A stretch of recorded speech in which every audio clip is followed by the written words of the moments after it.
tossers have thrown it out the door with their behaviour this week. They should be ashamed of themselves. They should absolutely look at themselves in the mirror and wonder what the have they been doing. They were hissing at us and calling us cheats in the Lord's long room, and they have the gall to talk to us about the spirit of cricket. Absolute bullshit. There's a big appeal, it's hit him on the pad, he's out! Lions gone, New South Wales are 9 down, onto Sydney Road, and it's hit a car! Oh, I think it's hit a car! What a way to bring up your 50! All you want is to leave it all behind. Now there is a simple remedy to stay fit for all eternity.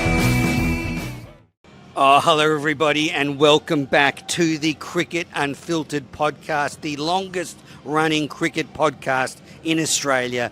I am Menners, and I'm here to wrap up day 2 from the SCG. But before I get into that, look, I hate to do this, but I have to issue an apology and a retraction for some comments I made yesterday about a couple of people. I went too far, and sometimes I get a little emotional and I lose sight of things. So I just want to say to Jacob Bethel, he got an absolute cracker of a delivery from Scott Boland yesterday. I said Bethel was a bit loose, and maybe as he's got some more experience, he'll get better at facing those deliveries. But yeah, I was too harsh on Jacob Bethel yesterday, and I didn't give Scott Boland enough credit for his excellent bowling. All right, now all the action today. England started the day at 4 for 211, and they progressed to 384 all out. They lost 6 wickets for 173. Michael Neser taking 4 for 60 for Australia. And then in reply, Australia are 2 for 166. Travis Head is 91 not out, and the night watchman, Michael Neser, is at 1 not out. So Australia trail by 218 runs with 8 wickets in hand. I have to say, I thought 384 is a pretty good score on this pitch. And going into the last session today, Australia had to bat about 3 hours almost in fading light. And I was a bit concerned that we might lose quite a few wickets in this session, but really good batting by Travis Head, and Marnus Labuschagne made a nice 48, and they put on 100. So you'd have to say, at the moment, this test match is very evenly poised. If England have a good session tomorrow morning, they could be right on top. But conversely, if Australia and Travis Head can go on with what they've done today, then maybe they can get a first innings lead and put some pressure on England in the second innings. I thought earlier today, when Root was batting really well, that perhaps they were going to make 400, 450 and really bat Australia out of this game, but they weren't quite able to do that. So the way Travis Head goes, and the fact he scores so quickly with Australia's long batting lineup, every chance they could get a lead. But still, all to play for tomorrow morning. Just a couple of things on yesterday. So yesterday they had 49,574 people. That is the highest crowd to an SCG test since the 1975-76 season, where they got 53,000. Today they got almost 47,000. So this is shaping up as it is the biggest summer of cricket ever in this country. There's some stats coming out from the viewing figures, the crowds. This series has been an overwhelming success, despite the fact it's been underwhelming with a couple of two-day test matches. So the day started with Joe Root just edging one through the slips for 4 of Scotty Boland. But just 13 minutes into the day, Harry Brook was caught at first slip off Boland for 84 off 97. He just tried to guide one, sort of pushed at it, and it was a good catch by Steve Smith to his left. That broke a 169-run partnership. And really, I think when Brook was dismissed for 84, that kind of scuppered England's chances of making an absolutely huge score. So he went for 84, 169 run for those two. And England at this stage were 4 for 226. Then Ben Stokes came out, and he was caught behind for a duck off 11 deliveries. Mitchell Starc certainly has his number, just a very slight feather through to the keeper, wasn't given out, but it was then referred, and it's just the tiniest little spike as the ball passed the bat. So an 11 ball duck for Ben Stokes, and England were 5 for 229, having lost 2 for 3 in the morning to put them on the back foot after starting the day in a commanding position. Just on the Ben Stokes review, when they were running through the footage and stuff to make the decision, they seemed to find it very difficult to get the pictures and the sound synced up. And it wasn't until they were able to, really get it right after a few minutes that they were able to get the decision. So I just wonder if there's a lot of faith in this technology, because looking at what we saw on the TV feed, it seemed like they were all over the place in the DRS review with the Snicko. So then Jamie Smith came out and he seemed a little nervous.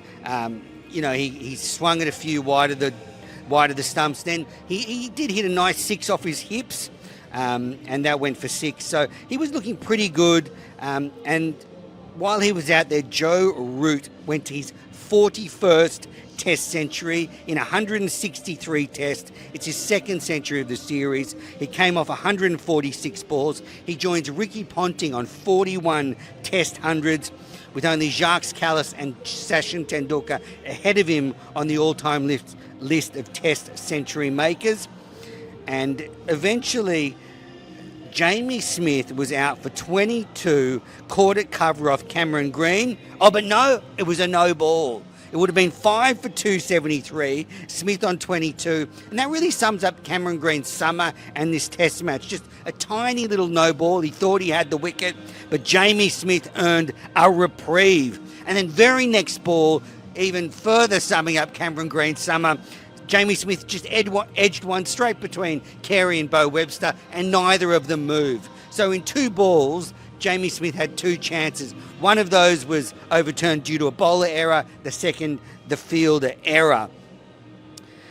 Now, I don't know if people were listening to the press conference yesterday, but Harry Brook made a comment about Marnus Labuschagne being one of Australia's quick bowlers, sort of an offhanded comment. Well, it certainly backfired on England today. So before lunch, Steve Smith decided to try the bouncer tactic with Marnus Labuschagne to Jamie Smith. And it was really interesting. If you were listening to the commentators, I think it was Mark Taylor was saying on Triple M, this is the sort of bowling change that could get Smith out. You watch, he could play an absolutely shocking shot here and get out. And then lo and behold, Marnus dropped a short ball in.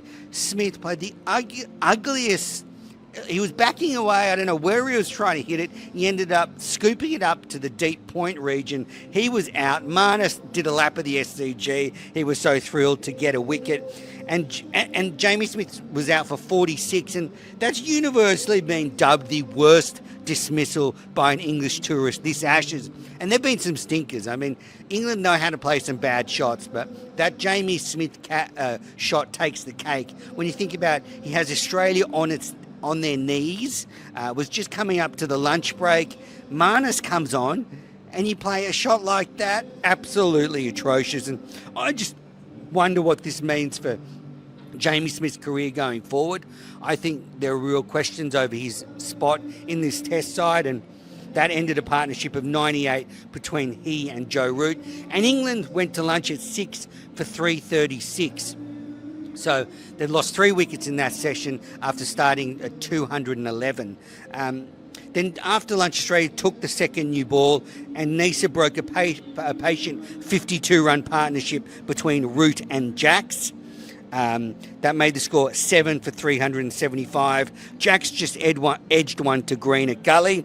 Then Cast was out, just pushing it a Green delivery, caught by Carey, and he was out for 1. I'm glad Cam Green got a wicket because he's having a tough summer. I think he can feel the pressure. I don't think Andrew McDonald's comments coming into this Test match were particularly helpful, saying Cameron Green has to sort of find a place to fit in. We're going to pick around him now, and he has to sort of fit in with what we're doing. I think those comments might have sapped his confidence a little bit because he just looked like a guy who was down. His body language, his sort of shoulders dropped, and I think I want to see a confident Cam Green. Like when Cam Green is at his best, he's a bit like Kevin Peterson. He uses his height and size and stature to dominate, to be imposing, to show positivity, but it really hasn't looked like that in this Test match. So Green got the wicket, England 8 for 382. Then Root went past 150. It's his 17th score of 150 or more in Test cricket. But eventually he was out for 160.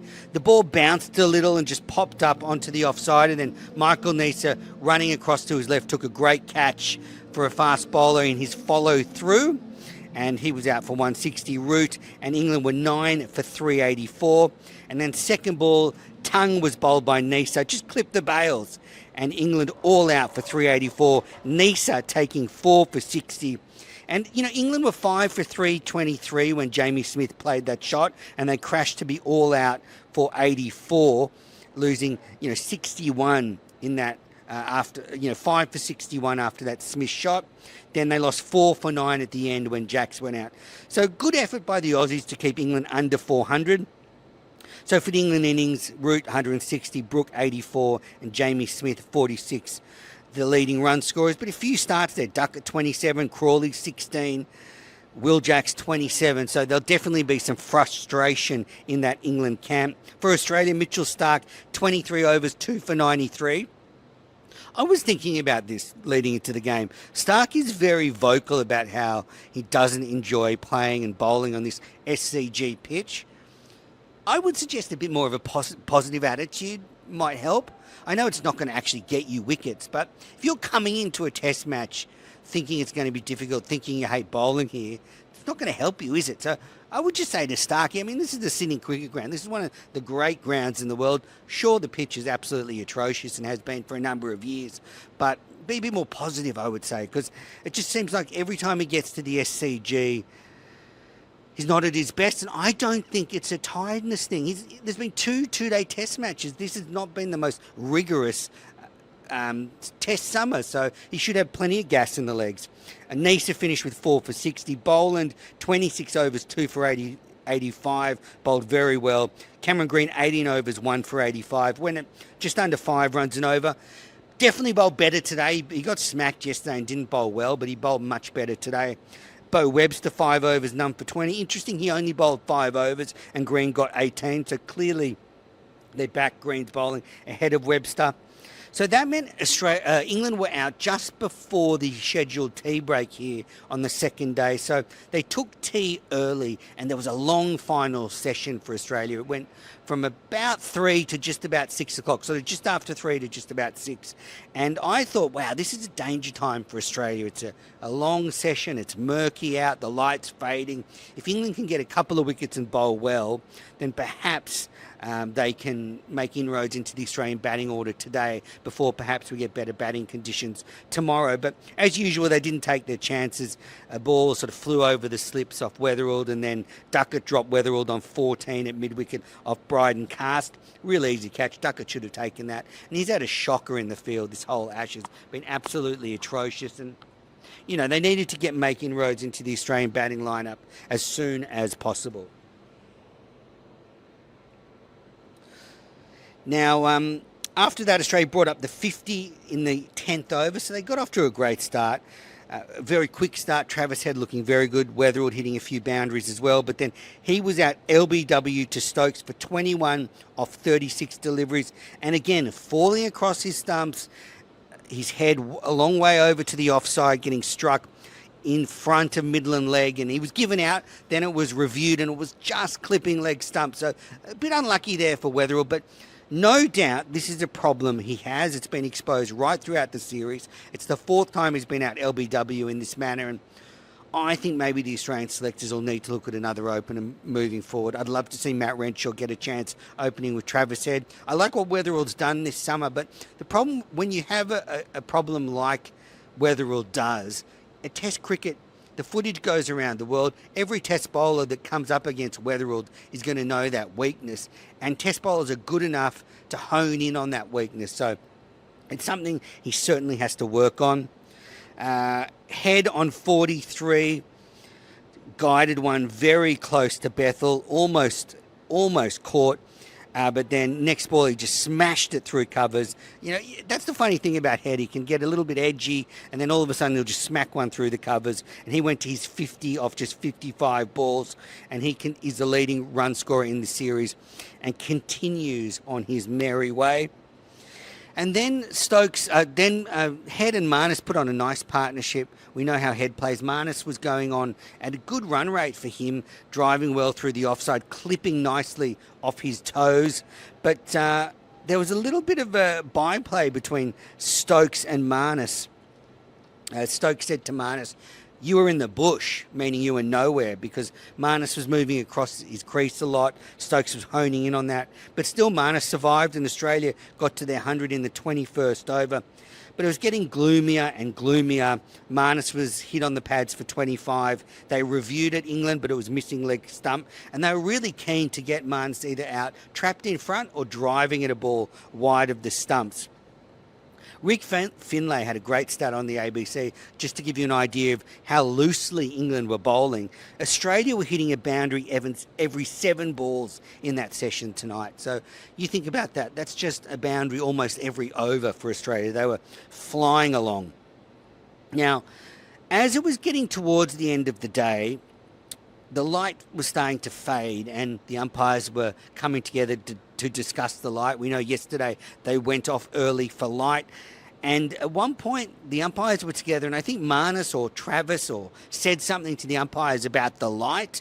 There'd been a ball not long before where Head had looked like he'd lost it in the light and just let it hit him.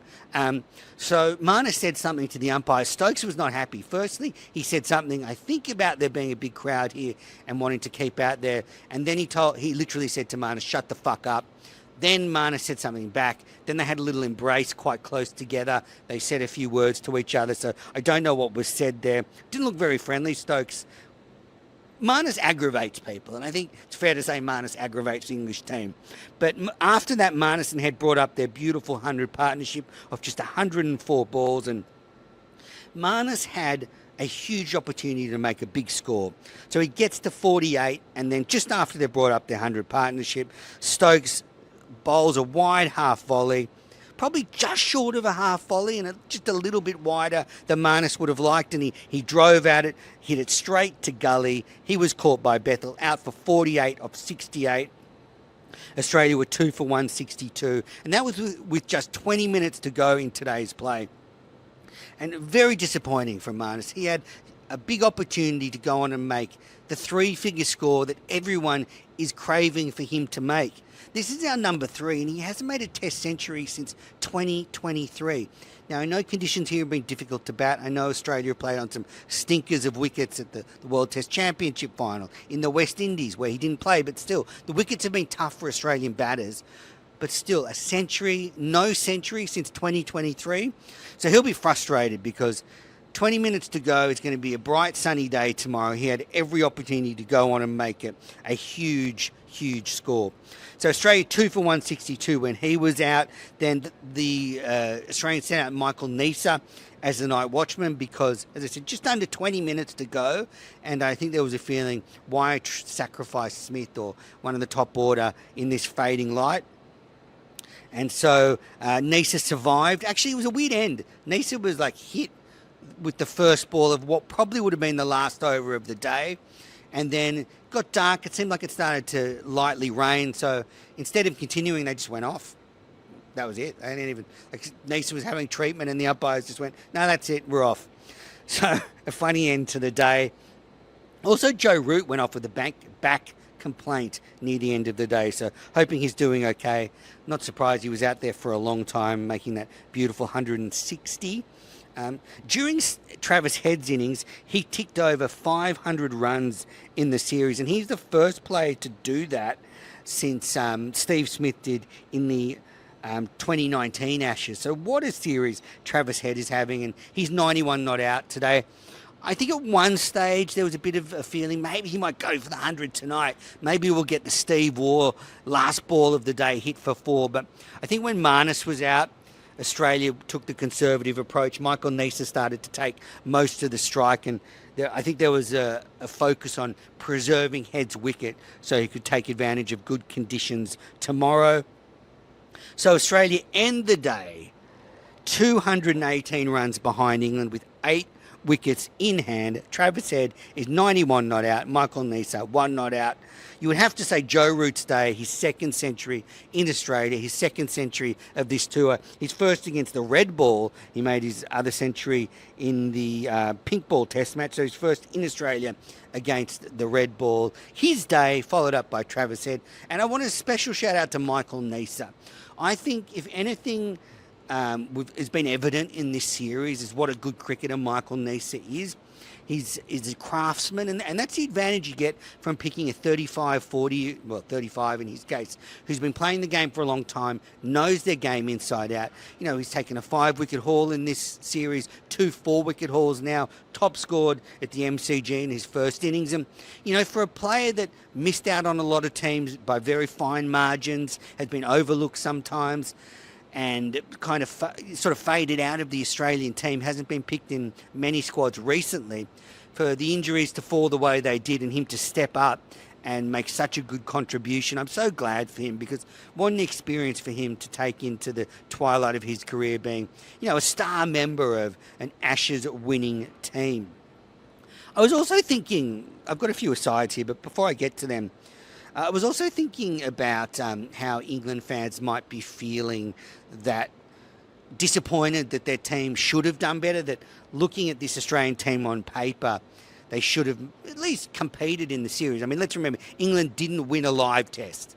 So that is unbelievable. They didn't win a live test. And I just want to tell the English fans, this is how Australian fans feel most of the time when the Australian team goes to England. We think, God, this English team's no good, we should beat them. And then in their own home conditions, they somehow manage to win a few tests here or there, and we come away thinking, I think we're the better team, but we didn't actually win. So I empathise with the English, because that's how we feel every time we go over to England. Just a couple of asides before I wrap this up. There's some feedback after the play yesterday, that Steve Smith didn't pick a spinner because he plays spin so well, and he then translate into thinking everyone will play spin as easily as he done. A bit like Mark Waugh. Mark Waugh used to think spinners were for just, especially off spinners, were just for tonking. But I don't think that's it. I think Steve Smith is a little bit more astute than that. I don't think it's because he plays spin easier. I think it's because he thinks in the conditions against this English side, spin will be easier for them to face. But I do think Steve Smith has had a tough couple of days with the captaincy of the Australian side. I thought in Melbourne on that last day, he should have done better trying to slog towards the end. He gave the strike to the tail, and then he brought Boland on too late. And then just looking at the way the pitch has been turning and the outcry over a spinner not playing, I think Smith should have just bit the bullet and played Todd Murphy. I mean, you've got Green, you've got 3 quicks, and you've got a spinner. That's 5 bowlers. What more do you need? So I think Smith probably had not had the best couple of days with his captaincy, but I also think he's making a statement. Fix these fucking pitches. Also, at the SCG today, and this is a little bit of a home bias one, but it's the final official Richie's Day at the SCG, and as someone who was here when they started all those years ago, it's quite nostalgic to see them finishing up today, and it sort of made me really reflect on the distance between that great commentary team that made such an impression on many people my age, Richie Benno, Tony Gregg, Ian Chappell, Bill Laurie, etc. The names go on. But, you know, that time has passed a long time ago, and that means the Richies are ending. There are rumours maybe they're going to try and keep them going, but let's see. And just one, I wanted to answer this question. Ronnie Mack, a listener, asked me, look, it's been a bit busy to listen to your daily raps, but I want to ask you, he said, but to me, this whole keeper up stuff isn't making much of a difference. So this is Alex Carey standing up to the stumps to Neser and Boland.